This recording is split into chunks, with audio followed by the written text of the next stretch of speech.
This program is presented by Fanta. Your taste, your fun.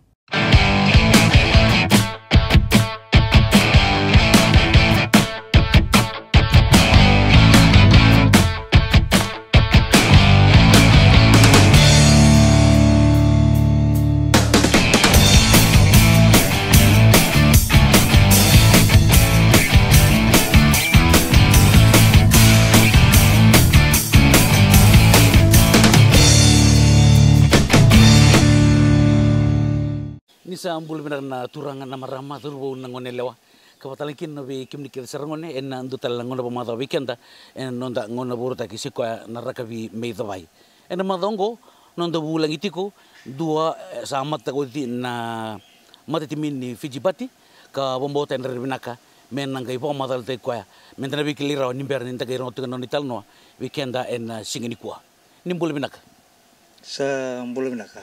Kol Arono ni pamatal tikim ni manta kena na bono ni tautu mikina ni pama bikili tikim ni manta weekenda nimber ninda ngai rotu na numnital no na ni sa mbul binaka na turang kina marama kikim ni na torwo na ngone law atanga kina kikim ni na ngone ndo wamurya wabu gitu na ragabi meda boy na tangunga o asil sarbaki o dorbo ni lo mai vici o wastal ngai lo mai vici anjina no kan guni nimber ni gitu mental tikun non turbitan loro no ni pamata tsara pamata ta kasara metarna ningon nil mai vici ni wastal ngai lo mai vici no meni koro na tikina senenda no ni tautu mikina naka robo ni ena no ni rain koro to puli lai wasi bunoso ngau anjina cukai dikina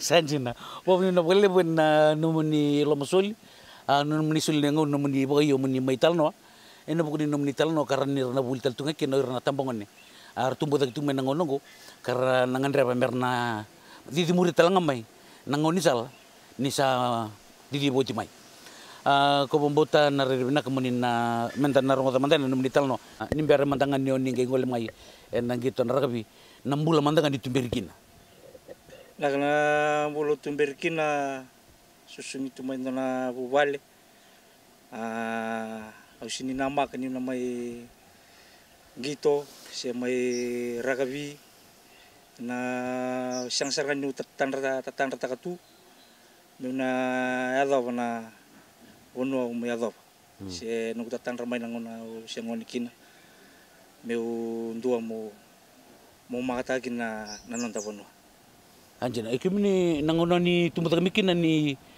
susungai suba se ni tumbatak menakor susumai valele nakoro ngai lagu mai suba sanjina na bokata mandani talno na nangauna ni sama itu kini suba kena matenengo na ni sa tarakina na polrabi mo tui tu cukai new town susu new town me tiku menung kalilai buli nunggu pakasa ma siang sar tungan nyata na polon rekabi kimem dulu satu tungan di Bali lebu nanguna na chim nya sasa tu se chim tu makin new town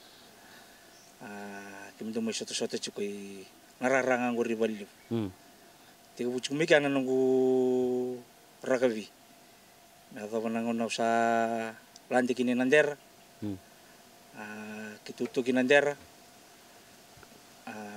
au sanga talangan nili ragabi tu nander levi muru-muru wabo gitu nga sanggai ndonong itokan ni sanggai suritsia umu muli gitu rugby league na junis sanjina nimber mantang no ningi ngolem na rugby league ya nander nintur mo kumai so nang gitu ni kurbuli kara sanggarab itu nangono au sini gitu kurbuli nabi muru-muru ngando takati kurbuli au sini gitu mai kurbuli au sanggai ndo wara katungan nang gitu bahasas soto bahasas na tahu besar nangono sa lako mikini nander gitu satu kinander sanggai mai tiga weekend nunggu ragabi tiga busrang main na sa tiga busrang na rugby league na nander pentas tiga buna rugby league Untuk lenggi tu na mid road.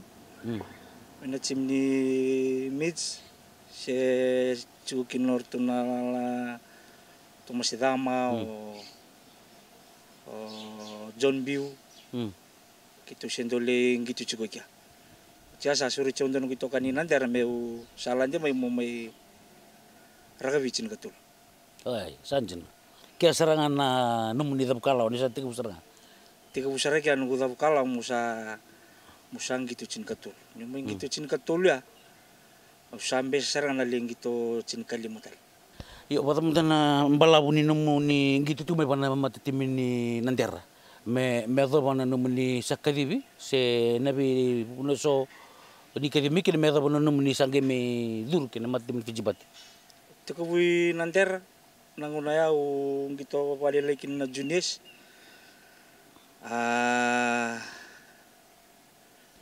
Siangono tu ni bimurumuri nangunaya. Dona yalo ndo duru miki mamitu na ngona na yalo kuku. Yalo kuku konta kutu tuni wango itum. Iya. Sangge ndona ndo wasa chukuna itu coach na ngona o bulono ndakuitong. Mondo channel takawa ndo na num yalo kuku. Na yalo kuku ndo la komiki ako na yalo kuku nganda ndo kutu tuni ni nangona sendamberi rakabigina. Sangge ndo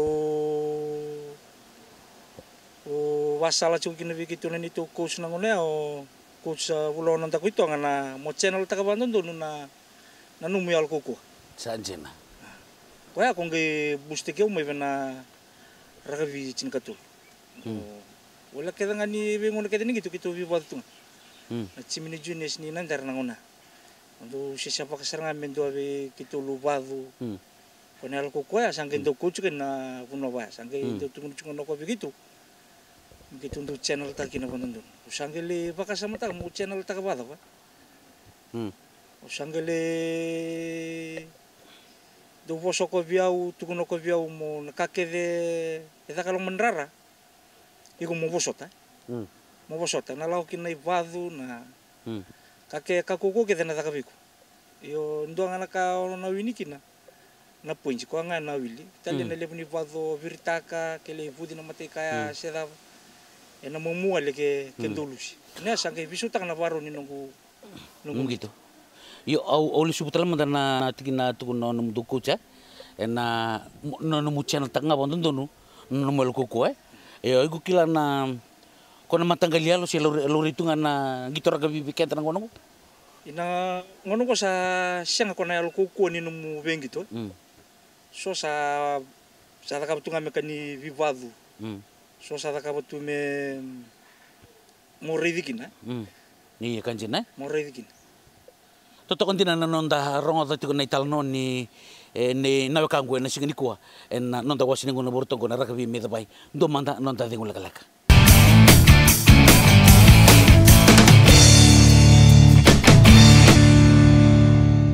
This program is presented by Fanta. Your taste, your fun.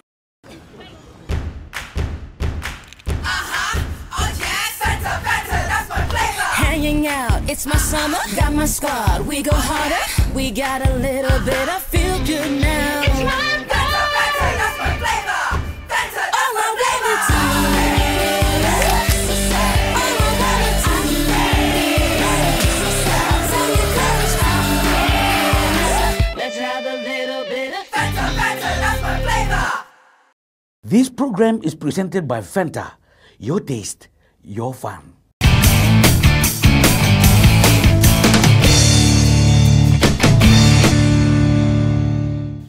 Teman tali tiko na nonda vital no en na wasi ningo na borta ki na rakabi made by na kangu en nonda ru vital no me bakana na yada asail ya un gendo ronga tanga na yada na asail usa kila ko ko nang mani minande rongo intu na yada kilai en ambutura ran ngito lechin katul na yada ko asail me bakana rira yo undu rita tomande liu nangono ni se tubi na tokena se dokan reno taltunga kina na kona na kumi apa talang kina yo may nangune na numunisa sa ngatung may wan timini jun ni nandera ngai rawada ba nanguna ni salitura kina na sa linggi to tagina na matimini nandera Panthers na kami bakanga na kausaka uchi na el ni posota enangona ya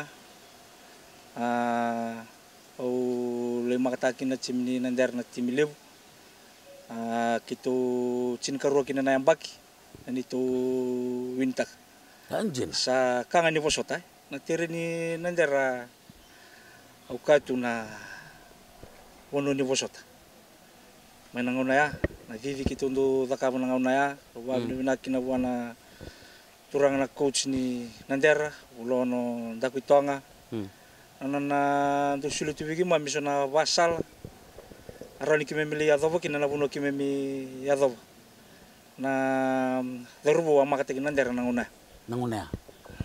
Abo do tralmante, ebi to do tralmante na nambaki. Dutur tumiki na matini ni nantera na itu Cinkarua. taraba Cinkarua Sanjena. ono kitu mateni ono sange me lakota lakarnyon ondo nya na mateni ono ase sengitu tukino coach Sanjena. gula bitanga na yadarong nanguna ya o savirio materakula yawan indi besi smell songe ludangone ali mori nangoba kumbundu nya tok na nortungi to mena tuna tuakanga Sanjena. Iyo pasar mantan na boro ni tirini na nangauna to sutaba to mena menanguna ya. Ne wotu tu pateke nanguna ko. Ina nguna ni tirin nanguna ya artu kilabi nang artu nanung itokan so irna sama katek nandar nanguna ya bikin mami kitunggo au da kabangan ko tirin singilip Sanjena. ya kabia sindi bebili ko na numudi na singilip Sanjena. no di na singilip ya kabi uli kuita lagi tal kime mimbo kolungata nangono ko sasin lure kina ko matagali dia Nanonda di takabangan nanonda pakikan teh. di kabangan nanon ta pakikan ikungan ngai kila na kenabina kai lomba ni rara Sanjena. Ya apa teman-teman numuni rida na menanguna ya. Na apa ko koyang ko bimbi na labi kambi. Manaken na ngarab to nangono ko. tu ndonya may nanguna ya u di may nandera au may wechi na gym Sanjena. au di italiani nandera lewawa nga bolilay sa tirin italina kafi Sanjena.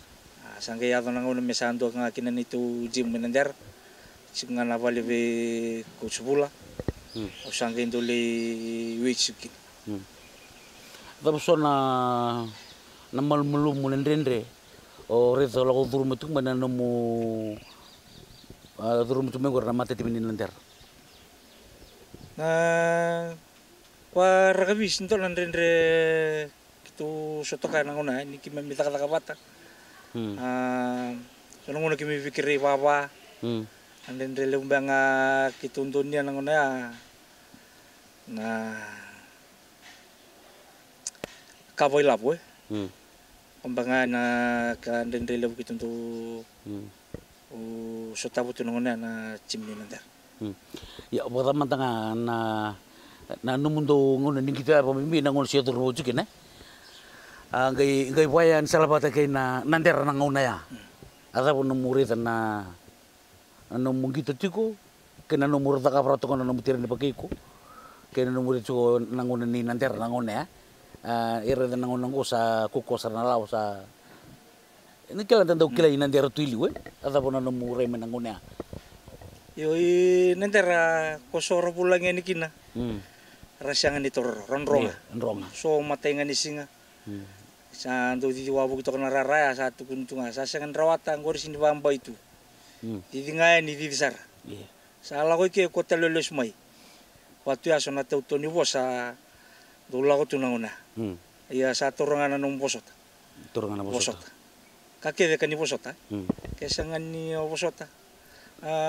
Tire ni kaya sonongono posada ataki bertu nanomu itokani sonongono bola kasar ni lubado eta ka sono kol mengidala na kukucingan ni kana ngandrebi na nanganga Yo wada pamantan na nangauna sakka di mikin na tim si salam mikin na manding muni sa may lewen na kina na matitim ni Fijibati mateni ngauna kadhivikina na yadha mo sa melewana na chimnimbati undong gitu chukna nandero gitu damiaf may damiaf eu na rakabichin ka tulu turke na senta tiga bunugo ka usenta lanja may bena may damiaf gela ko bena mateni ngaunu kadhivikin nambati au sale 5 Ganjena.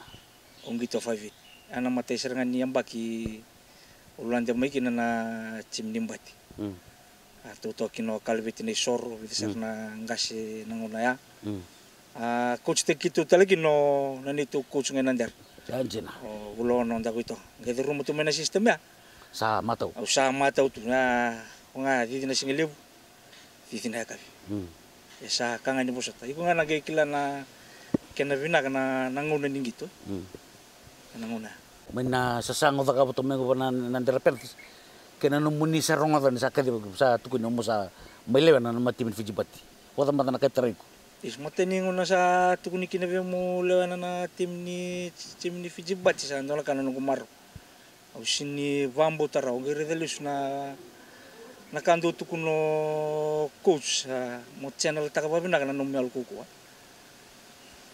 dona bosa sini ali tu vio na merda bona ngono ge mere de lustal chukna kando watu kuno bigitu na ni to coach na ngona ke siang ambaka sin madala na eseni bulada bulim bulata kana ngono tumbu de gemekina do tung tanga ko channel tanga ba bina kana no mel kuko da kaba meang ay lo menrara Yo kembali nang mi bertatu ka? Kena itu nak kau ni bertatu ko na pandi taka chuko coach.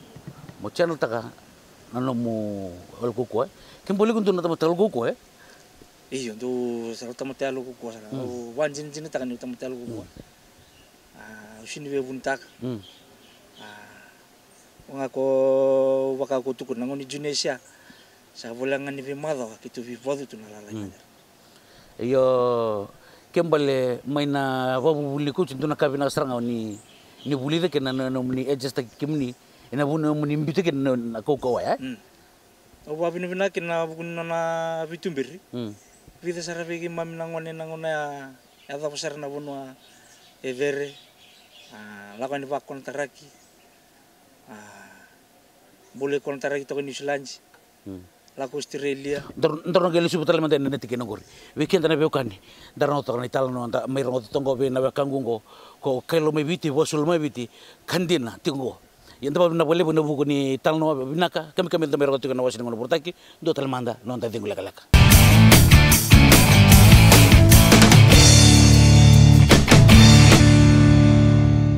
This program is presented by Fanta. Your taste, your fun.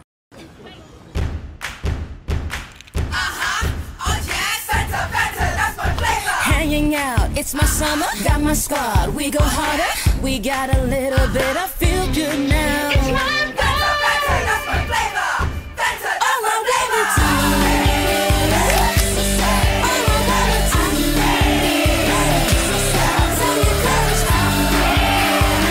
Let's have a little bit of Fanta, that's my flavor. This program is presented by Fanta. Your taste, your fun.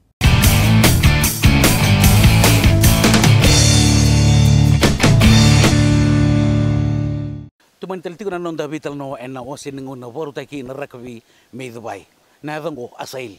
Ambai tu talong me tuman telti kuna mantan nonda vital no ena osin nguna ngo na rakabi me Dubai. Turang tahu na wakangu asail sarabaki sanjina. Tuman telti kuna nonda vital no me balatan na numni talong tu maya. May na numni sa lewa na mata tim ni Fijibati. Ni talong mata na bibunay sotal. Ngai bo kuti keminikin na nanggito rakabi tin kutul. Nakamepakawa sa pamatal tako ci kul nangono sa malawan kinana chimni Fijibati nangonaya maindaw sa rin nang gito New Zealand uli kontara ki balele New Zealand tigo mo New Zealand ungal tala may beach may tuman talang gito i-beach. May atawatal lang na wala ko kinay Australia mole club game tali Australia. Ya siang ni wil cikin nabi yang bagi nabi long mani yang bagi juga laku cenga kina ni tutu. Anjir. Cukup mikya laku mai mele na tim ni mbati. Kena ngandre ni me umai toman. Laku talangan nabi suruh coba lelai na nanti tu tim ni lewa bitu. Anjir. Mulai squad kina. Auto boleh lai ang sinarawatan ni kaya mul boleh nang terus fitness nang una. Ja ndo mo chunga bali una nang gitong una rugby chin gatul. Sanjana. Kembali sambo ndo na mabobe na sarang sota mendo na na bukundi polta ki bunu na bibuna so ni bingolekin. Bombimbi na numuni sandewan na ken nabi bune so ba ko dikimni ken nang gitor bitin ko tulu ken ni sa ta tum tangan nang gitu mana buna sa ken mo pala ta to na den kala ya ka di tala no mata ta tala mati no na sangan na dim la ko tala mai ndar mag tala ni na chimini non to bon kembale nabi bune so ni ngolagi kina nyo revele suwe bote kina nanu muninding ta mo ni sa gitu kan nang gitong ko sing ni bawa bisu tak nanu membelatan ni san lirau kamai wana num ni beto sakit juga sa roka wana nang gitu ko naraka bitin ketudu iyo leng gitu cin ketul juga vida na club ni Sulandia bina kacia musale cin kalim so na vida la cin vital no nang una sengono tu talangani lakoba sambalia na bunikana ngunu vitu na wani biwa matintek. Ako may walang gayaw kina na nunggu siyangan ni kukumbera na tikina. May bakaw niya barta tung may liw to manta na babuli barta bikim ni coach no kim ni ndo na tama turang al kuku na kena no adjust kan don lumanrara. Yo me bakal diporta tu ngori indo talangan abu no indo mul mungkin bakal lebu nanda ungi tora kabindi nani ndor beton tungo belata nanu monital no enara ni na buli kinur na tambongan ne era muritu mana numongoni sal kona buno era be muritu mana kagumur ya sarano pasal takira tal tu kana buku ni mul rani raba nataka me bakal diporta juga ni tamatal kuku sa channel tekim ni ramai lo menrara pangatakan kuku na kenang nondon kena pangatakin tonu kena ndona bunongor ko ni lemol mungkin na kena lebang ata kena wani bimatin take ndona ndo talangan mulum ber radorbo era tumba cuma nangolongo ndona kena gore wani bimatin take kembali ko seranga ko ngai baka lengai ko nanumu toso tale ko seranga me walang tani sandalo numani sanda rawatan dona ka na buno sandali adaba sanda sangani nanumu cuma ilalang ko na dapo me kenapa nggak tega wali dia na ngauna bang tega tengah kina na wani biwa matintek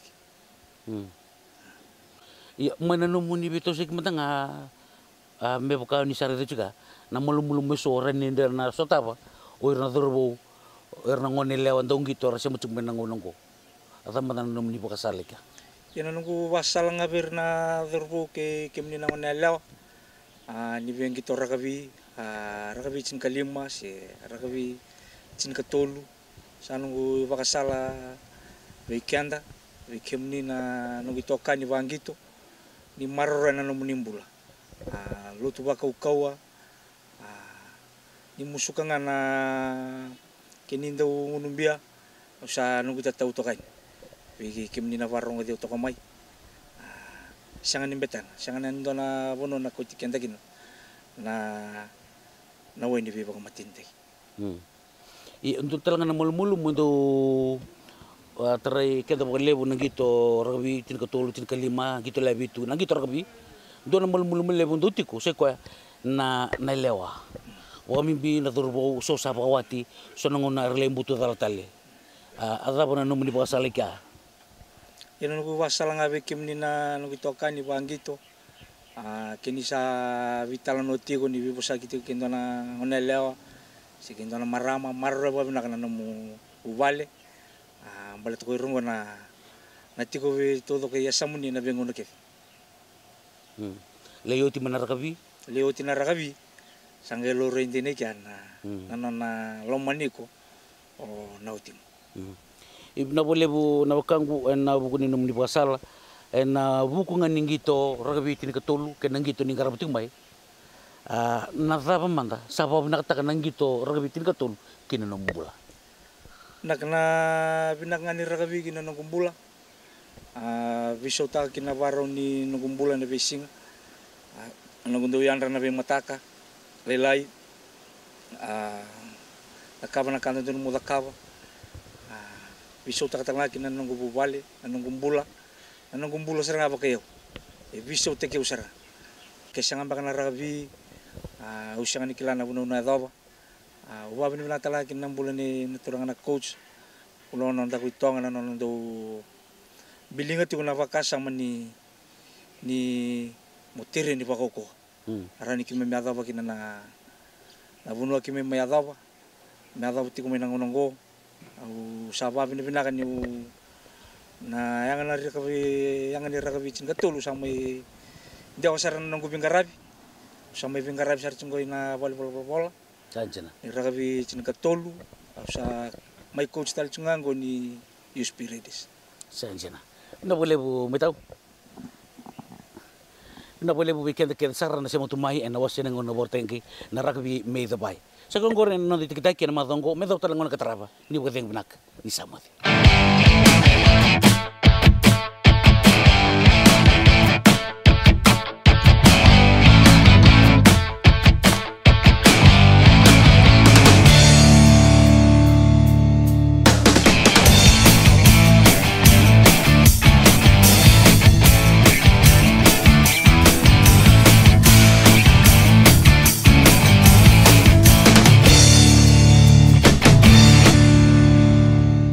This program was presented by Fanta.